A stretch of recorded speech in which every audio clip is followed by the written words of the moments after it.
Bonjour, bonsoir, bienvenue sur la chaîne du Sorcerer. Aujourd'hui, une nouvelle vidéo sur, un personnage dont j'avais plus suivi des albums depuis très longtemps. Je me suis rendu compte, par grande surprise, en feuilletant sur le net, qu'il avait un nouvel album aujourd'hui. Je parle de Peter Gabriel.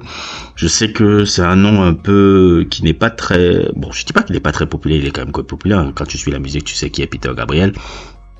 Mais ça fait longtemps, moi je pensais même plus qu'il faisait même encore de la musique lui. J'ai vu là qu'il avait sorti un projet là qui s'appelle Full Moon et moi ça m'a tu vois un peu, j'ai été un peu j'ai dit je vais écouter et franchement je trouve que le projet il est vraiment pas mal, surtout c'est pour un projet qui a été conçu pendant plus de 25 ans parce que apparemment il avait commencé, si je regarde bien encore les infos. Je crois qu'il avait commencé il y a 25 ans un peu l'enregistrement, mais il avait arrêté pour comment on appelle ça, se concentrer à d'autres projets musicaux et tout. Il faisait toujours des allers-retours. Si on va dire que ce n'est qu'en 2021 qu'il a commencé véritablement à travailler sur cet album là, qui est vraiment de très bonne facture. Et j'ai même envie de dire souvent, franchement, quand on me parle de Genesis, la meilleure période de Genesis, du groupe Genesis, le groupe de rock, pour ceux qui ne le savent pas, c'est avec Peter Gabriel. Je pense que c'est la période la plus créative. C'est certes la période où ils avaient peut-être un peu moins de succès commercial, mais quand Peter Gabriel était le leader vocaliste du groupe, c'est la période où ils ont sorti leurs meilleurs albums. Donc, je pense généralement un des albums préférés de Genesis que j'aime beaucoup, c'est l'album Foxtrot, qui est très progressif rock, très truc. Et bon, Peter Gabriel c'est un weirdo. C'est un weirdo le mec là. Shy weirdo et tout, même quand j'écoute la plupart des interviews que j'ai toujours écoutées, c'est un weirdo. Et moi, quand j'ai commencé à vraiment m'intéresser à Peter Gabriel, c'est justement comme je vous ai dit. Vous savez, pour ceux qui ont suivi la chaîne, vous avez vu mon sujet sur Tricky. Tricky parlait énormément de Peter Gabriel dans ses interviews aussi comme influence. D'ailleurs, même il avait samplé dans un son là. Il avait samplé un son de Peter Gabriel là, qui s'appelle, je sais pas si ça s'appelle Mission Accomplie, je sais plus, c'était dans un EP là qui était sorti en 2000, il avait samplé même Peter Gabriel plusieurs fois. Et c'est à partir de là que j'ai voulu un peu creuser, après que j'ai été surpris qu'il faisait partie d'abord du groupe Genesis, parce que dans ma tête, Genesis c'était Phil Collins, le groupe de Phil Collins. Quand Phil Collins était le batteur, et apparemment je ne savais pas aussi que Phil Collins à la base était le batteur du groupe avant de devenir le chanteur. Dans ma tête pendant de très longues années, jusqu'en 2011 que j'ai découvert que non, Genesis à la base c'était ce gars là. Genesis à la base c'était ce mec là, et que j'ai découvert la carrière de Genesis quand il était le frontman du groupe. Donc c'est un peu, ça m'a beaucoup surpris. Et puis quand j'ai commencé à écouter les albums, j'ai vu Genesis était moins commercial quand il était le truc, et c'est là où justement le personnage de Peter Gabriel m'a commencé à me fasciner. Et j'ai écouté tous ces albums là, comment ils s'appelaient encore là, les Peter Gabriel 1, 2, 3, 4 là, qui sont très alternatifs, très progressifs, un peu différents un peu de ce qu'il faisait déjà avec Genesis. C'est son album le plus populaire, je pense que les gens le connaissent, pour ceux qui suivent la musique, So, où il y a pour moi un des plus grands morceaux de la pop musique anglaise qui est Don't Give Up avec Kate Bush. Je crois que c'est un des plus beaux morceaux de l'histoire de la pop anglaise. Ce morceau-là, il est intemporel, magnifique. Même le clip qu'on trouve kitsch là, je l'adore. C'est pour moi l'un des morceaux les plus intemporels de la musique pop anglaise. Tu l'écoutes même encore jusqu'à aujourd'hui, tu l'écoutes, j'ai les poils qui s'hérissent encore quand j'écoute Don't Give Up là. C'est vraiment magnifique ce morceau là. Et qu'est-ce que je pourrais encore dire encore pour ceux qui ne connaissent pas Peter Gabriel, par exemple, même pour mes compatriotes sénégalais ou africains ou camerounais, Peter Gabriel est quelqu'un qui a participé aussi à l'émergence d'une légende,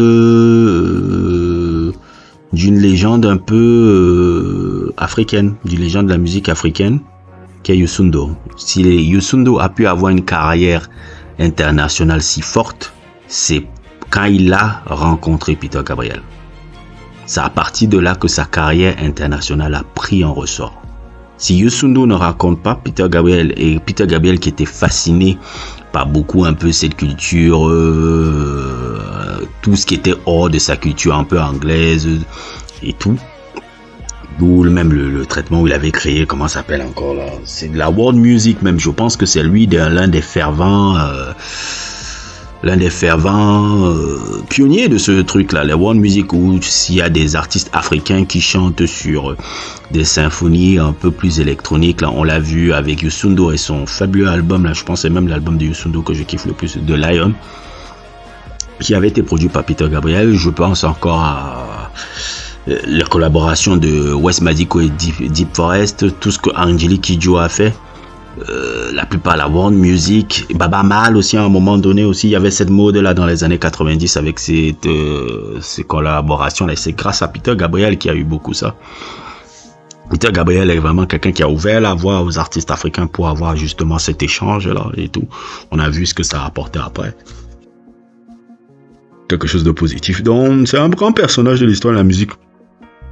La musique dont moi je ne savais plus s'il faisait la musique depuis, je m'étais plus intéressé depuis, et à ma grande découverte, j'ai découvert qu'il avait sorti cet album Full Moon, je l'ai suivi il y a 2 jours, hein. C'est sorti l'année passée, le 1er décembre 2023, c'est sorti l'année passée, qui bénéficie aussi qui est un long album de, je crois que c'est 22 titres, mais c'est, en fait, c'est 12 titres, mais il en a divisé en 2, c'est-à-dire que il a multiplié par 2, en fait. C'est-à-dire que c'est le même type, c'est 24 morceaux, mais c'est les mêmes morceaux, mais ce n'est pas le même mix. Il y a 2 mix qui ont été faits de manière différente. Il y a un mix qui s'appelle Bright Side Mix et un autre qui s'appelle Dark Side Mix. C'est-à-dire qu'ils ont été mixés par 2 personnes que je ne connais pas vraiment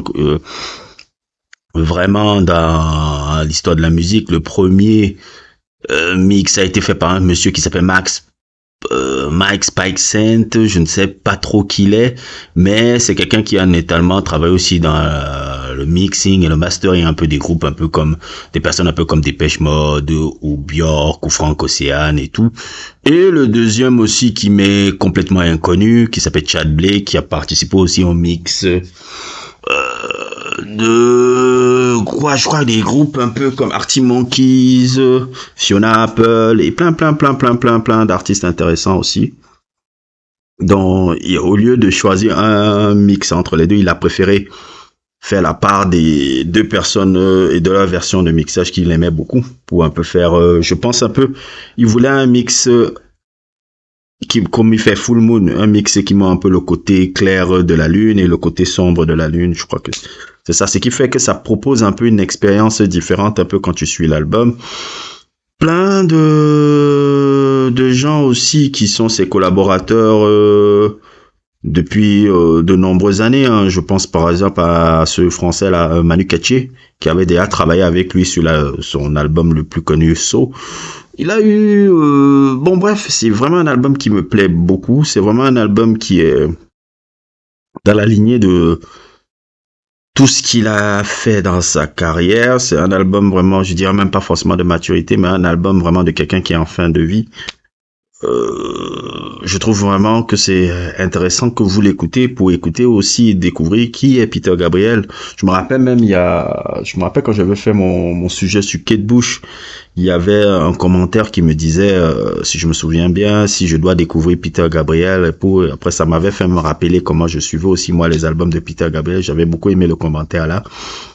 Merci à lui, mais je savais même pas qu'il avait sorti un album. C'est vraiment un artiste encore que, pour ceux qui ne le connaissent pas, découvrez-le. C'est vraiment bien. Moi, j'ai aimé son album. C'est pas forcément l'album du siècle, mais une légende comme ça mérite que vous donnez un peu une oreille un peu par rapport à lui. Ça, c'est Ça, c'est les artistes, quoi. C'est les artistes, et je pense qu'on écrira énormément de bouquins sur le personnage quand il va mourir. Quand il va mourir, on écrira énormément de bouquins sur le personnage parce qu'il a beaucoup apporté à la musique anglaise et à la musique en général. N'hésitez pas à liker, n'hésitez pas à vous abonner et à plus pour d'autres aventures.